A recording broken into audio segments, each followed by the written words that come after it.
Al iniciar esta exploración, deseamos que quienes nos escuchan reciban una gran bendición divina para su día y para toda la semana que tienen por delante. Amén a eso. Hoy la verdad es que tenemos un tema sobre la mesa que es verdaderamente cautivador. Muy cautivador, sí. Porque es muy común pensar que el mercado de bienes raíces hoy en día es una de las experiencias más estresantes que existen. O sea, están las aprobaciones de hipotecas, los contratos con esa letra pequeña interminable, los notarios. Las negociaciones de ida y vuelta que pueden tomar meses. Exacto. Pero resulta fascinante plantearse cómo era adquirir una propiedad en el antiguo Medio Oriente. Hablamos de plena Edad de Bronce, hace miles de años. Una época sin bancos centrales, sin firmas electrónicas, sin registros digitales. Totalmente. Un tiempo donde todo se resolvía literalmente con metales pesados en una balanza y palabras de honor frente a toda una comunidad. Y es un contraste extraordinario con nuestra realidad contemporánea. Y para adentrarnos en ese mundo antiguo con el rigor que merece, hoy contamos con un par de fuentes analíticas excepcionales. Así es. Vamos a realizar una inmersión profunda utilizando las notas de estudio detalladas de la Biblia Holman y también de la Biblia de Estudio Nueva Almeida Actualizada, que se conoce comúnmente como NAA. Que son fantásticas, por cierto. Sí, son muy reconocidas por su profundidad en el contexto arqueológico e histórico. Y específicamente vamos a examinar el capítulo 23 del libro del Génesis. Ajá. Porque a simple vista, para cualquier lector casual, este capítulo puede parecer un mero registro de defunción o quizás el recibo de una transacción comercial anticuada por un pedazo de tierra polvorienta. Claro, un simple trámite. Pero la misión de nuestro análisis de hoy es precisamente descorrer ese velo. Vamos a descubrir cómo esa aparente, digamos, simple transacción administrativa esconde en realidad un momento monumental. Un momento bisagra. Exacto, que define la historia geopolítica y teológica de toda esa región. Es un texto que, cuando se analiza con cuidado, está repleto de matices culturales, maniobras legales sumamente brillantes y unas promesas a futuro que resonarían por milenios. Sin duda. Bien, vamos a desglosar esto. La historia comienza con un tono de profundo luto. El documento nos sitúa en el fallecimiento de Sara, la esposa del patriarca Abraham. Así es, un momento muy oscuro para él. El texto es súper específico. Nos dice que Sara muere a la edad de 127 años en la ciudad de Kiriat Arba, un lugar que hoy conocemos como Hebrón, ahí en la tierra de Canaán. Y al revisar las notas de la fuente Holman, hay un detalle genealógico y literario que llama muchísimo la atención. Sí, lo que hace ese detalle numérico tan crucial es que Sara ostenta una distinción absolutamente única en todo el canon bíblico. ¿Única en qué sentido? Bueno, según los análisis de las fuentes, ella es la única mujer en toda la Biblia cuya edad exacta al momento de morir queda registrada en el texto. La única. La única. Para la audiencia que estudia literatura antigua, este es un indicador masivo de estatus. En las narrativas patriarcales del antiguo Medio Oriente, registrar las edades exactas al morir solía reservarse exclusivamente para reyes o para los patriarcas fundadores. Claro, era una cuestión de jerarquía. Exactamente. Ninguna otra figura femenina recibe este nivel de especificidad cronológica al final de su vida. Y esto no es un accidente literario. O sea, subraya sin lugar a dudas su inmensa importancia histórica. La eleva a un nivel de, digamos, cofundadora del pacto. Tal cual, no era simplemente una acompañante en la historia de Abraham, sino una figura central, indispensable para el desarrollo de toda la narrativa que envolvía esa familia. Es un tributo increíble a su legado y a su peso político en esa comunidad nómada. Y bueno, es precisamente en medio de este duelo tan profundo que vemos a Abraham levantarse y presentarse ante los habitantes locales. Que eran los hititas. Los hititas, sí, también referidos en el texto como los hijos de Het. Y la forma en que Abraham elige presentarse ante ellos es una verdadera obra maestra de la diplomacia antigua. Él se describe a sí mismo diciendo, palabras más, palabras menos, soy extranjero y peregrino entre ustedes. O forastero y morador, dependiendo de la traducción. Exacto, pero esta autoidentificación es una paradoja gigante cuando uno analiza el contexto. O sea, Abraham no era un viajero que acababa de llegar ayer con una mochila. No, para nada. Lo fascinante aquí es dimensionar esa paradoja. Y las notas de la Na nos proporcionan un cálculo temporal asombroso. En el momento de la muerte de Sara, Abraham llevaba ya 62 años viviendo una vida seminómada en la región de Canaán. 62 años. Es una vida entera, especialmente para los estándares de expectativa de vida de muchas épocas históricas. Él había forjado alianzas, había participado en conflictos militares locales, había acumulado una riqueza inmensa en ganado, sirvientes, metales preciosos. Era una figura poderosísima en la región. Lo era. Y sin embargo, a pesar de 6 décadas de residencia y de las repetidas promesas divinas de que sus descendientes poseerían toda esa tierra, Abraham en ese preciso instante de vulnerabilidad y luto no poseía legalmente ni un solo centímetro cuadrado de terreno para sepultar a su propia esposa. Es fortísimo. Pero considerando que a Abraham ya se le había prometido toda la tierra por intervención divina, ¿no resulta un poco contradictorio que asuma esta postura de forastero sin tierra? Es el hombre al que se le prometió todo un territorio, pero que en la práctica no tiene un título de propiedad a su nombre. Es una tensión constante en su historia. Sin embargo, hay un contraste social inmenso aquí que no podemos ignorar, porque Abraham se etiqueta a sí mismo como un inmigrante, pero los hititas locales no lo perciben de esa manera en absoluto. Para nada. La respuesta de la comunidad de Hebrón es de un nivel de reverencia enorme. Le dicen, escucha, Señor nuestro, eres un príncipe de Dios en nuestro medio. Y esa respuesta de los hititas revela la influencia masiva que Abraham había cultivado.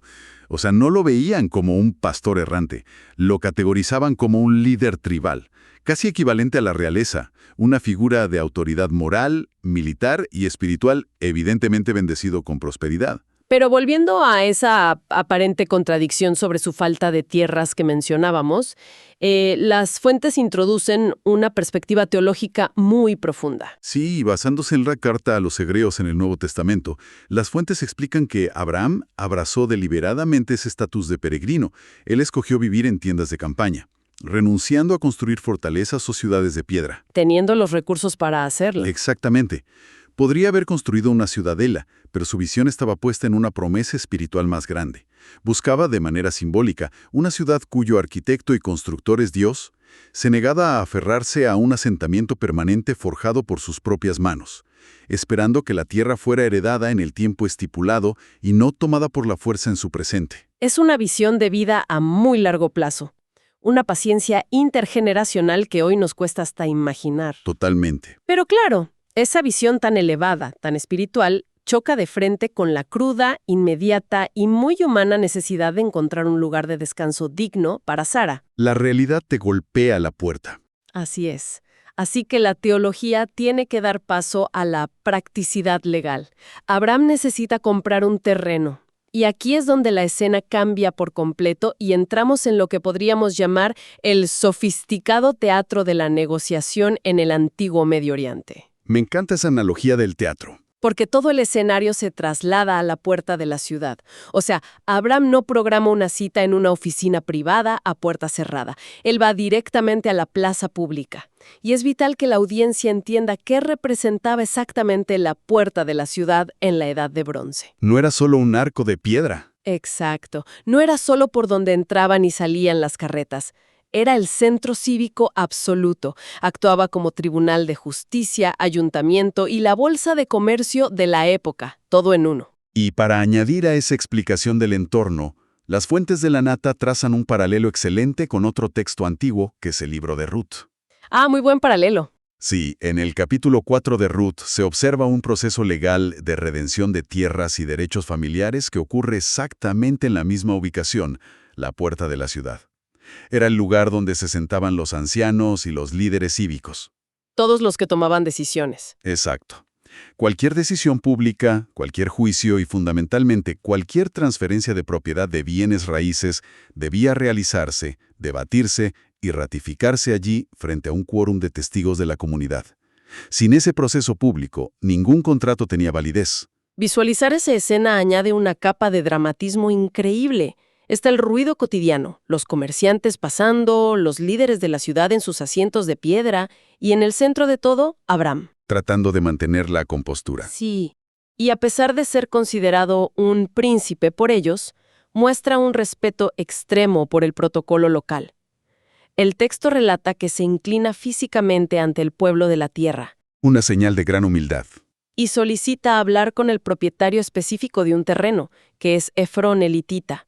Abraham expresa su deseo de adquirir la cueva de Macpela, ubicada al final del campo de Efrón, y deja muy claro que está dispuesto a pagar el precio completo y justo por ella. Y ahí es cuando Efrón responde. Sí, Efrón responde frente a toda la asamblea con una declaración que suena, bueno, increíblemente generosa.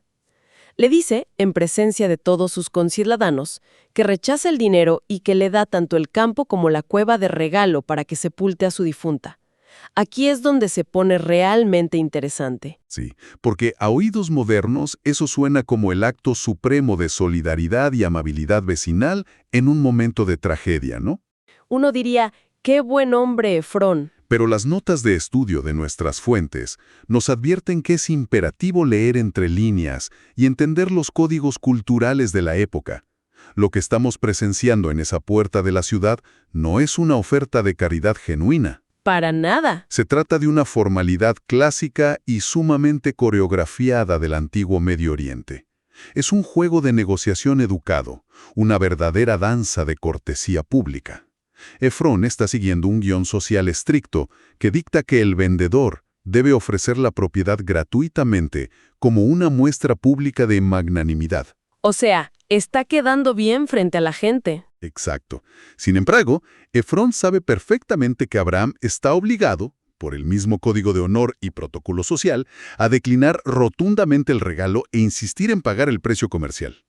Es un equivalente histórico a cuando dos personas intentan pagar la cuenta en una cena de negocios y ambas insisten en invitar, aunque todos en la mesa saben cuál es el protocolo real de quién debe pagar al final. Es una excelente comparación. Solo que, en este caso, la transacción involucra bienes raíces permanentes frente a toda una ciudad actuando como jurado. Pero más allá de la cortesía, hay una maniobra legal muy brillante ocurriendo aquí, específicamente relacionada con el derecho de propiedad de los hititas. Ah, el tema de los impuestos. Sí. Las investigaciones históricas muestran que, bajo ciertas leyes de la época, como el sistema de obligaciones feudales, conocido a veces como ilkum, la propiedad de la tierra venía con cargas impositivas pesadas o requerimientos de servicio militar para el rey. Y recordemos que Abraham había pedido comprar solamente la cueva que estaba al final del campo. Exacto. Lo que hace esa observación legal aún más interesante es cómo Efrón estructura su respuesta para proteger sus propios intereses. Claro, si Efrón accedía a subdividir su propiedad y vender únicamente la cueva a Abraham, Efrón seguiría siendo el propietario legal del campo principal. Y por lo tanto, Efrón seguiría siendo el único responsable de todas las obligaciones fiscales, laborales o militares asociadas a esa porción de tierra ante las autoridades hititas. Al insistir públicamente en regalarle y finalmente venderle el campo y la cueva como un paquete indivisible, Efrón se está asegurando astutamente de transferir la propiedad completa y con ella deshacerse de cualquier carga fiscal atada a ese predio. una jugada maestra de Efrón, la verdad. Y desde la perspectiva de Abraham, aceptar un regalo era un riesgo existencial para su legado. Un terreno cedido gratuitamente por compasión puede ser fácilmente rebotado por la siguiente generación. Sin ninguna duda. O sea, los hijos de Efrón podrían, décadas después, argumentar que la tierra fue solo un préstamo temporal para una emergencia, exigir su devolución o, peor aún, demandar la exhumación de los restos de Sara. Lo cual sería una deshonra terrible. Abraham es plenamente consciente de que necesita un contrato blindado. Necesita una venta a precio completo, pesada públicamente y atestiguada por toda la estructura de poder de la ciudad. Todo esto para garantizar un título legal absoluto, permanente e incontestable a perpetuidad. Y para lograr esa seguridad hermética, la danza de cortesía debe terminar de una vez y se debe fijar un precio. Por fin. Después de más intercambios de reverencias y formalidades, Efrón finalmente lanza una cifra al aire, haciéndolo sonar casi como una trivialidad sin importancia. Menciona que el terreno vale 400 barras o siclos de plata, y añade una frase magistral: ¿Qué es eso entre tú y yo? Como diciendo, es un vuelto. Claro, suena a que es una suma insignificante entre dos grandes señores. Un mero formalismo entre amigos. Pero al analizar el contexto económico en nuestras fuentes, esa frase es casi irónica. Porque la realidad histórica de esa suma es asombrosa. 400 ciclos de plata era una fortuna astronómica. Exorbitante. Una cantidad de riqueza ridícula para cualquier individuo en esa era.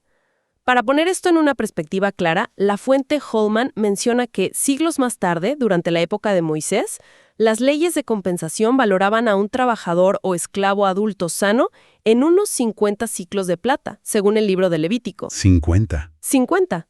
Esto significa que Efrón está pidiendo el equivalente al valor de trabajo de 8 vidas humanas adultas por un solo campo y una cueva. Es una locura. En términos físicos, 400 ciclos representaban aproximadamente 4,5 kilos de plata pura. Hablamos de metales pesados, transportados y pesados a mano. Básicamente, es un precio de extorsión disfrazado de cortesía extrema. Y es aquí donde la anticipación cultural sugeriría el inicio del verdadero regateo. Si a una persona le exigen 8 y 10 veces el valor comercial de una propiedad en un mercado del antiguo Medio Oriente, la respuesta natural y esperada es ofrecer una fracción de esa cantidad. Claro, empezar a negociar. Iniciar un debate prolongado, ir y venir, y finalmente encontrarse en un punto medio razonable. Sin embargo, la reacción de Abraham es lo que debió dejar a todos los testigos en la puerta de la ciudad en absoluto silencio. Atónitos. Abraham no pronuncia una sola palabra de queja, no regatea absolutamente nada. El registro indica que Abraham aceptó la cifra en el acto y procedió a pesar la plata exacta requerida para dársela a Efrón. Es fascinante. Y es importante destacar la logística de ese momento. El texto especifica que se usó plata corriente entre los mercaderes. Y hay que recordar a la audiencia que en la Edad de Bronce aún no existían las monedas acuñadas y estandarizadas con el sello de un rey o un imperio. No, eso vendría mucho después. El valor dependía estrictamente del peso físico y la pureza de los trozos de plata colocados en una balanza pública, que debía ser certificada por los líderes de la ciudad.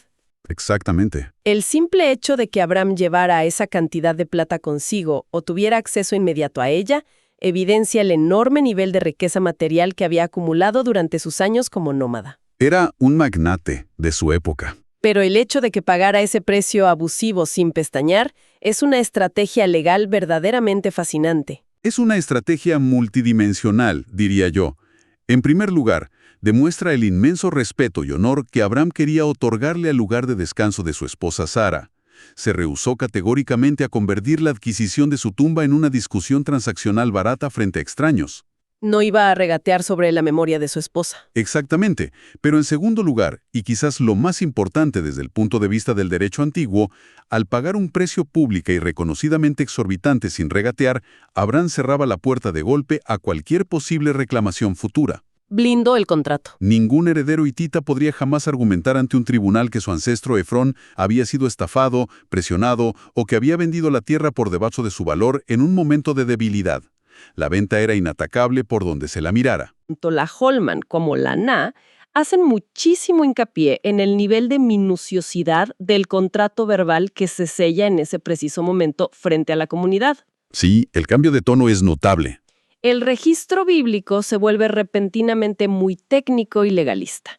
Se menciona explícitamente el campo de Macpela frente a Mambre, se detalla la transferencia de la cueva e incluso hay una cláusula que transfiere específicamente todo el arbolado que había en el campo, que estaba en todo su contorno. Es una escritura de propiedad increíblemente precisa para haber sido redactada y memorizada hace miles de años. Es asombroso. Pero, ¿por qué era necesario documentar hasta los árboles? Bueno, ese nivel de detalle botánico está lejos de ser una coincidencia o un adorno poético. Es de hecho uno de los aspectos arqueológicos más asombrosos de este pasaje. A ver, cuéntanos más sobre eso. Los historiadores han desenterrado y traducido miles de tablillas cuneiformes que registran transacciones comerciales de esa misma época, pertenecientes a las civilizaciones babilónicas y a los hititas, en la región de Anatolia. Ajá. Y esos antiguos contratos legales exigen exactamente este mismo nivel de especificidad. En el derecho del antiguo Medio Oriente, comprar un terreno no garantizaba automáticamente la propiedad de los árboles frutales o maderables que estaban en él. ¡Qué locura! O sea, los árboles podían ser de otra persona. Los árboles podían pertenecer a un tercero, y la madera era un recurso sumamente valioso. Si el dueño anterior conservaba los derechos sobre los árboles, legalmente podía entrar a la propiedad cuando quisiera para cosechar frutos o talar madera. Y eso arruinaría la santidad y la privacidad del lugar de sepultura. Exactamente. Por lo tanto, los contratos verdaderamente blindados detallaban los linderos exactos, la presencia de cuevas o fuentes de agua, y de manera muy prominente inventariaban los árboles.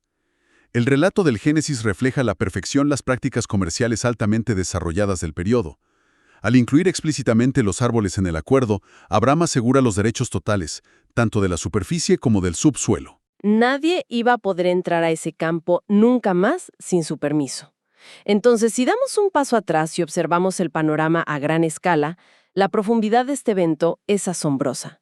Comenzamos con el duelo por la pérdida de una matriarca, lo que desata una negociación diplomática magistral, la transferencia de una verdadera fortuna en plata pesada en plena plaza pública. Una fortuna que no se discutió. Y concluye con un contrato a prueba de balas, cimentado en las leyes más estrictas de la Edad de Bronce. ¿Cuál podríamos decir que es el impacto duradero de este momento singular para la historia? El impacto repercute a través de milenios de historia. O sea, la cueva de Macpela y ese campo adyacente no fueron simplemente una tumba elegante para honrar la memoria de Sara. Se convirtieron legal y materialmente en la primera y única propiedad tangible que los descendientes de Abraham poseyeron en la tierra que se les había prometido. La primera parcela oficial. Durante generaciones, mientras seguían siendo nómadas y más tarde cuando fueron esclavos en otras tierras, ese campo representó una cabeza de playa física. Ese terreno, comprado a un precio exorbitante, plantó una bandera de pertenencia en Canaán. Y es un terreno que continuó reuniendo a la familia a lo largo de las décadas. No fue solo Sara la única en descansar allí, estableciendo ese sentido de arraigo, ¿cierto? Efectivamente. Como señalan con gran claridad las notas de estudio, esa cueva adquirió el estatus del mausoleo patriarcal definitivo de la nación. El lugar de descanso familiar por excelencia. Años más tarde, allí sería sepultado el propio Abraham. Luego su hijo Isaac y su nuera Rebeca encontrarían descanso en ese mismo lugar. Y eventualmente los restos de Jacob y de su esposa Lea también serían llevados a esa cueva. Comprar ese terreno no fue solo resolver una emergencia mortuoria, fue una declaración fundacional de identidad. Una raíz física. Exacto. Incluso durante los oscuros siglos de esclavitud en Egipto, los descendientes sabían que tenían una parcela legalmente adquirida en Canaán, un lugar físico donde reposaban sus ancestros.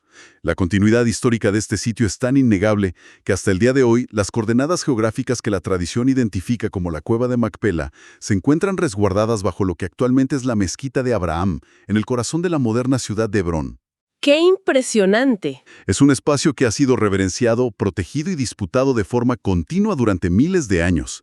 Todo empezó con esa transacción. Es verdaderamente asombroso detenerse a pensar que una porción tan masiva de historia y de identidad geopolítica comenzó con un momento de duelo personal y una negociación de protocolo en la puerta de una ciudad polvorienta. Totalmente. Un hombre que pasó su vida considerándose a sí mismo un peregrino sin tierras, utilizó su momento de mayor pérdida y vulnerabilidad para asegurar, mediante un contrato impecable y plata pesada, una raíz inamovible para incontables generaciones que ni siquiera había conocido todavía.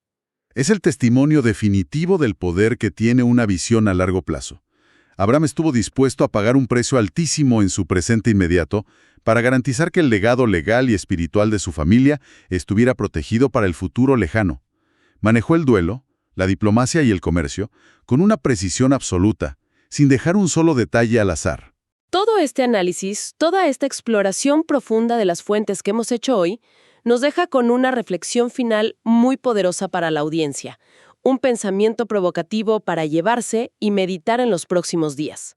Adelante. Es fascinante cuestionarse de qué manera nuestras decisiones financieras más difíciles o incluso esas decisiones administrativas pesadas que nos vemos forzados a tomar en nuestros momentos de mayor vulnerabilidad y duelo pueden convertirse de manera inesperada en los cimientos estructurales que aseguren el futuro, la identidad y el sentido de pertenencia de las generaciones que nos seguirán. Es una gran reflexión. A veces, las acciones que parecen marcar el amargo final de una etapa resultan ser la compra del terreno exacto donde se construirá todo el futuro. Ha sido un recorrido verdaderamente extraordinario por la complejidad de estas fuentes antiguas. Y para concluir esta exploración profunda de hoy, tal como empezamos, deseamos que la paz y la sabiduría acompañen los pasos de quienes nos han sintonizado. Que Dios bendiga a todos los oyentes.